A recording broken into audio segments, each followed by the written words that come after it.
Hey guys, welcome back to the Paladin's Alliance. I know it's been a little bit, the scheduling of the videos were a little off, but we're back with another video. Funspark ULTI just concluded the first sort of big-ish tournament that we had in Counter-Strike now, with Gambit taking the trophy and Tropic coming in second, and Big coming in third. And that's the team that I want to talk about the most, because now that we have one full event done with faveN under their lineup, I wanted to take a look at what that debut actually told us about what faveN's positions are and what they're thinking he's going to be as a part of this team.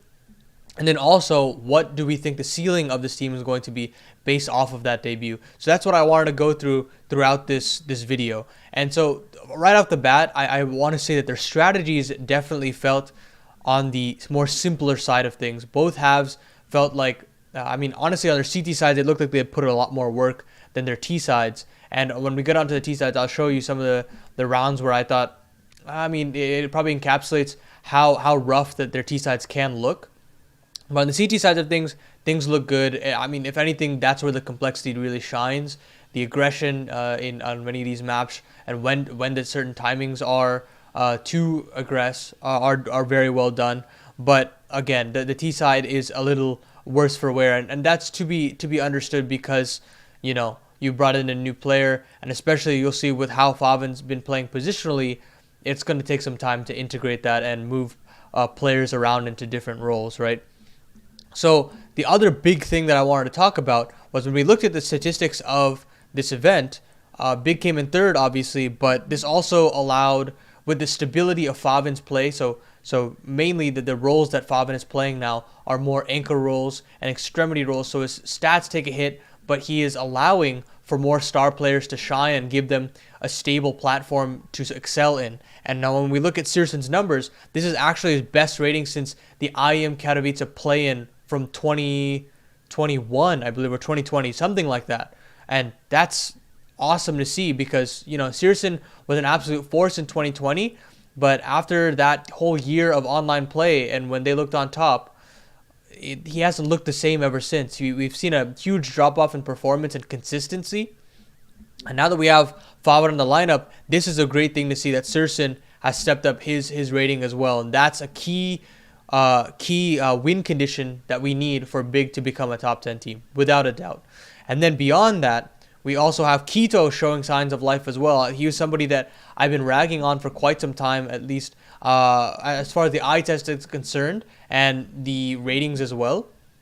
Beyond Mirage, he looked a little absent, but I've been noticing that he also seems a lot more comfortable. A jury is still out on whether or not it is a honeymoon situation, or whether or not this is something that'll be here to stay.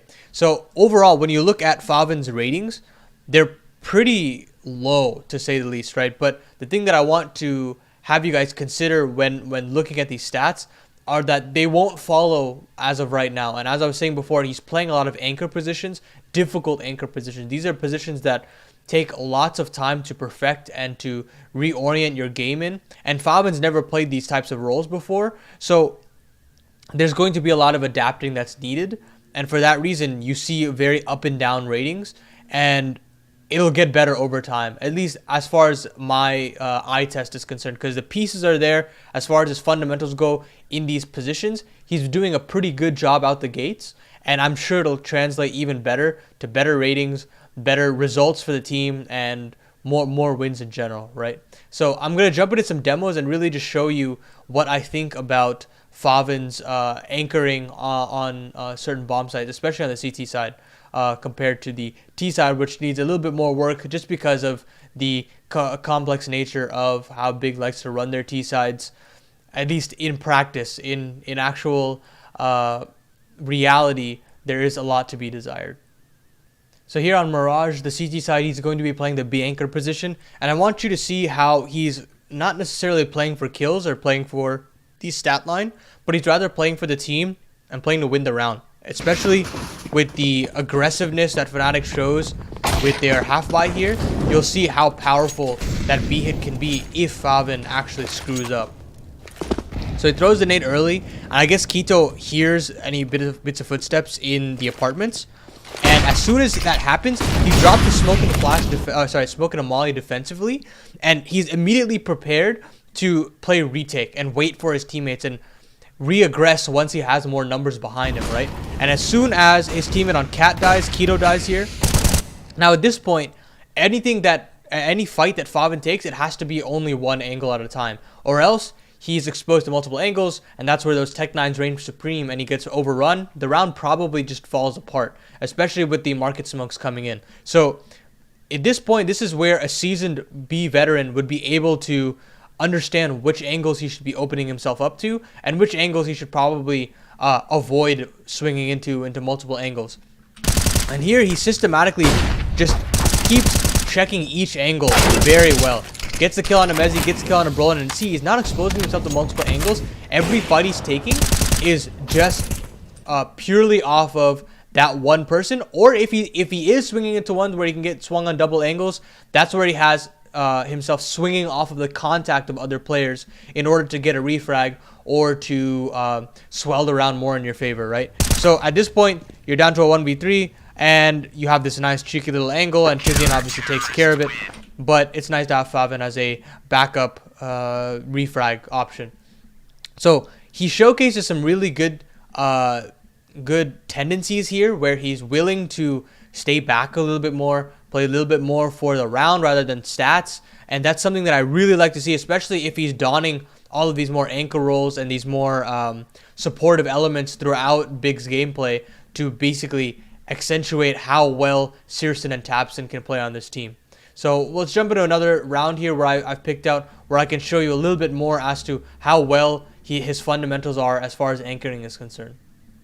So through a lot of recent Counter-Strike, at least last year, we've seen some very poor upper bomb side anchors.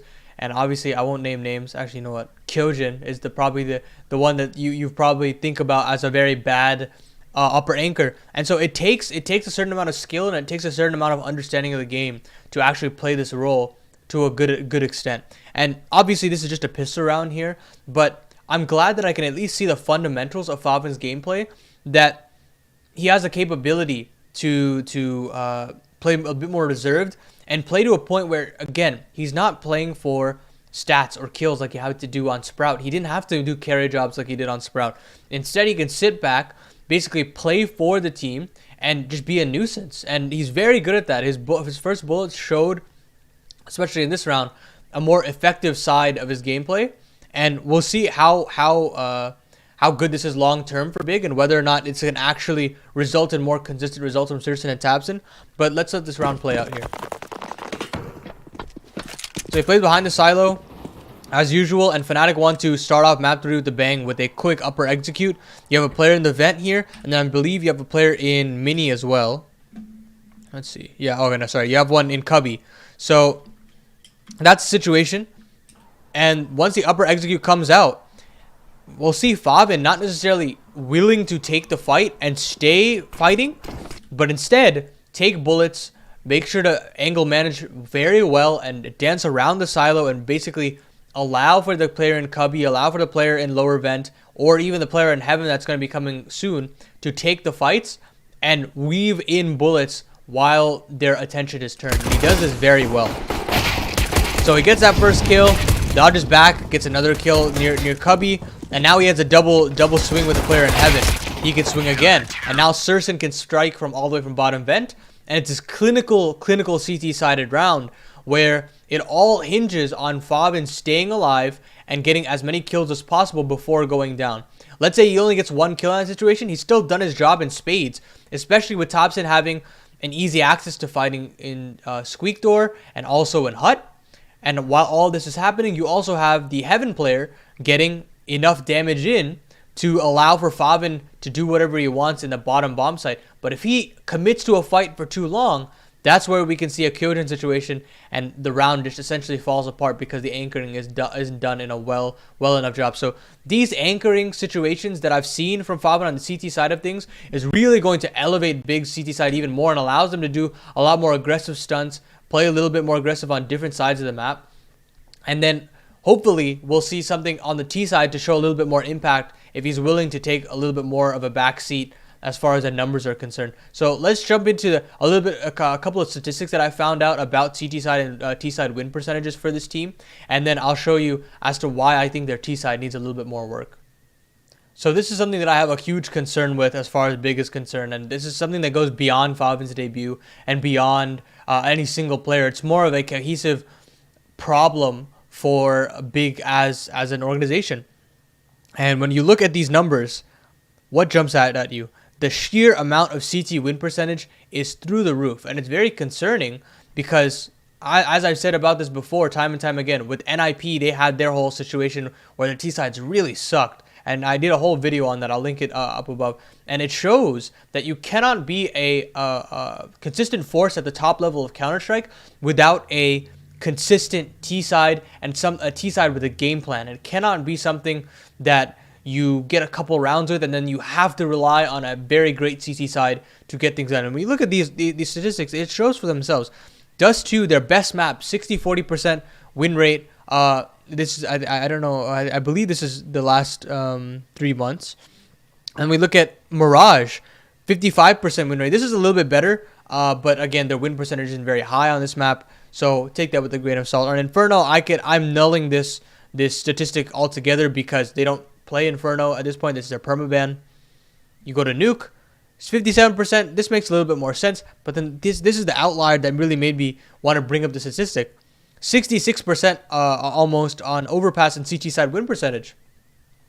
They want to integrate Overpass way more into their game and into their map pool, and you cannot have this high of a win percentage on Overpass. It's just not possible. You need to be able to change that statistic up much more and have a much more reliable T side in such a way that you can have a more diverse map pool, because as of right now, you're looking at Dust 2, you're looking at Mirage's home maps, and then Overpass is something that they've been winning, but I don't think it's something that can be easily replicated, especially with how a lot of these wins are coming off the back of heavy CT-sided wins.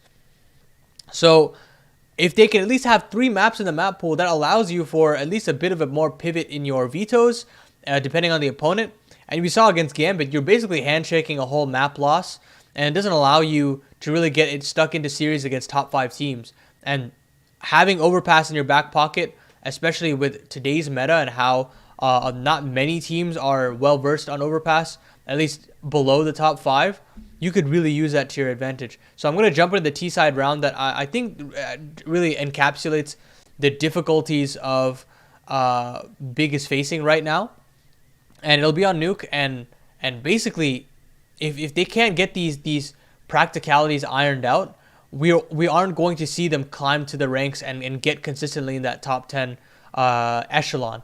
But if they're able to iron these T-sided rounds out, they're already showing a lot of great promise in their CT-sided setups, great understanding of when to aggress, when to go for plays, when you can take a risk here or there. They've been showing very good pistols, and if they can translate that to some T-sided success, we can have a great team on our hands here. And you can clearly see that, especially if you run back the demos on that CT side. So the main reason why I wanted to make this part of the video was primarily because of this map and this map alone. It made me realize how much work Big's T-sides need, and it's primarily off of this map. So the half started off 11-4 in Big's favor going into the T side. This should be a slam dunk for any team to convert, right? But no, the pistol round and the conversion came in for Big, but as soon as that happened, they were only able to win one other T-sided round in the entire half, leaving Entropic to come back all the way to a 16-14 win. And while I think there are a lot of rounds where Entropic really dug deep and showed mental fortitude, there were a lot of rounds that Big really dropped the ball in, and I want to showcase that in a couple rounds here. This round is one of them. So it kicks off with Tapson throwing his utility, everybody throwing their base set of utility, and aggressiveness from Lackey early on the CT side. And this is punished by Quito. And as soon as this happens, instead of trying to take some more map control, they sit on this. They sit on this for nearly half of a minute to 45 seconds, right? They've wasted a lot of time on the clock with not necessarily taking any bit of utility or any map control. At this point in time, you basically sat out trying to phase this lobby aggression, and yeah, they actually dissuaded off of it at this point. But regardless, they decide to take outside very late with no utility really, and then they throw this mini and hell smoke that they want to utilize, and now you have this is the reason why I think this strategy is absolutely terrible, because one, you've wasted all this time to try to go checking for map control, and at the end of it all, you have to now aggress into basically a stack. You haven't had any information to really gauge where any players are. That the hit is absolutely disjointed. You fall into angles and you have to make taps and do some crazy shit. So here you'll see Keto gets one kill, but will get immediately traded out. And as this is happening, you see here the Hut player is still inside with Tijin. Tabson is still hasn't even come out a door yet, and now Keto has to take an impossible fight. So Tabson gets a crazy headshot here, gets a decent trade on to Nickelback, and he has to do some crazy clutching, and it's not really possible. You put him in an impossible situation. We have no idea where Elian is, and I don't even blame him from losing this fight. You don't expect him to win that fight. That's not something that is very T favored, especially with the number of angles that Silo brings to the table, right? And while I think Tabson is an outstanding fragger, I don't think if you want to consistently win these types of rounds, I don't think it comes off of the back of Tabson doing crazy stuff. It has to come off of the back of consistent trade fragging and well-timed, cohesive takes on the bomb site. If you're setting a player out one after the other, it's never going to result in anything helpful, and that's where you get crazy comebacks like this, and you leave entries for teams that are coming back way back in. And we'll see. I have another round picked out where as soon as Entropic starts stringing together some rounds, that's where some really poor calling comes in from Tabson, and you don't even blame him. And it comes off of the back of some abysmal side takes and some abysmal trade fragging, if I have to say so myself. So let's jump into that round real quick and really show the climax of the big catastrophe at a Funspark ULTI. Well, I don't think that this call might have come out if it was probably in the beginning of the half. I still want to highlight it and show that when Big was put to the test and put to the more pressure-filled situations, they weren't able to live up to the task, and instead made a very poor call in how they wanted to approach these last few rounds on the T side. So initially, they want to throw their outside smokes, their classic wall of smokes, in order to get Keto down into secret, and then that should allow them to get into ramp, right? But instead of Tabson doubling up with him, he doubles back to ramp, and as soon as Keto actually goes down here without a kill, they decide to contact out ramp when we know that Elian has consistently played either outside in like very far back, either in garage, or he's been playing in lockers for entirely this half. And so there's an expectation that there must be at least one player here. So they make a lot of footsteps and basically fall hook, line, and sinker into the Entropic ramp setup with just basically nothing to show for it. So Elian gets a kill, baits in Lackey perfectly, and although faveN gets a trade, Elian gets another one, and it just leaves Circin in an impossible situation, right? And so I don't blame them for this round happening the way it did, but at the same time, this call wouldn't have happened at the beginning of the half if they had a cool mind on their shoulders. faveN is doing all that he needs to do, in my opinion, on this team, especially on the T side. And perhaps we could probably change a little bit of his roles up to allow him for a little bit more impact. But beyond that, systemically, this team needs a lot of work on the T side. They need to be able to dig deep and have a game plan as to how they're going to be winning these rounds. And when it gets down to these deciders, regardless if they're winning their map pick or not, if you can't convert the deciders, you're not going to be winning series, and you won't be climbing up the ranks as you expected. So it all comes off of the back of winning these deciders and winning based off of some key T-sided rounds. And when the going gets tough, they need to be able to get themselves out of any pressure-filled situations. And so far as Funspark ULTI is concerned, they weren't able to do so.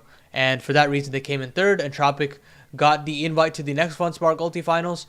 And that's just the way the cookie crumbles sometimes. So all in all, that's all I had to really say about Big's time at Funspark ULTI. A lot of good pieces, good debut from faveN, good pieces, again, aggression, very well done. I didn't actually pick out any rounds here in particular, but at Overpass they showed a very good understanding of it, and for that reason they were winning a lot of rounds on the CT side.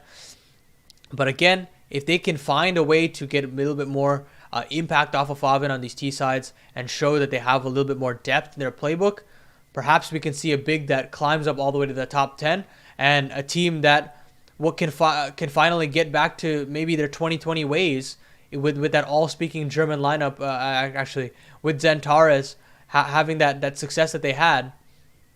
And we could see another domestic lineup rise through the ranks once more. So if you like this type of video, type of content, I did a little bit more stats to show what I'm thinking about big here and make it a little bit easier on the eyes. And if you like that, just drop a like. Let me know in the comments and such. And I actually just dropped a demo review on Patreon. So if you guys want to support me there, go on to patreon.com/PaladinsAlliance. Making some good content there. I'm actually going to have a Q&A as my second video this week coming soon. And you can ask any question you want at the lowest tier. So be sure to join on the Patreon link below. And watch out for some more content. We have Blast coming and Tier 1 Counter-Strike on the way. I'm very, very pumped. And I hope you guys are too. So I'll catch you guys in the next video. Peace.